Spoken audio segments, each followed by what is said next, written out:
This is Linda Foard Roberts from North Carolina, and I want to talk about the piece Segregated Balcony from the series LAMENT, a song of sorrow for those not heard.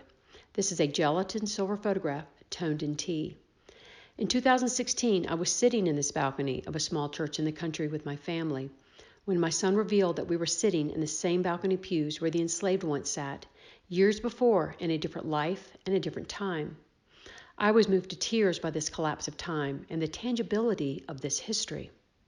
As a Southerner, I have always felt the weight of this history, this shame and the enormous silence. This is a history we don't talk about, almost as if we are afraid to look too closely. But these reminders of our history can't be ignored. They are part of our story as a nation.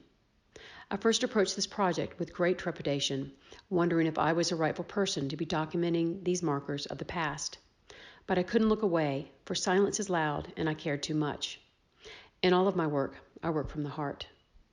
So feeling the social unrest in our country and the continued invisible walls that exist today, my hope for healing became a driving force for this work, and I was pulled by something greater than myself. For this series, I'm using an 8x10 camera and an old Darlot brass barrel lens circa Civil War. There are no shutter speeds or f-stops, only a lens cap to remove and replace to allow light to make an exposure and chance.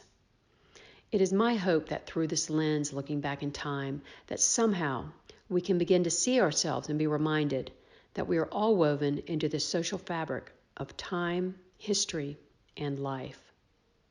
Proceeds from this series go to support the Slave Dwelling Project, a not-for-profit organization dedicated to preserving African American slave dwellings.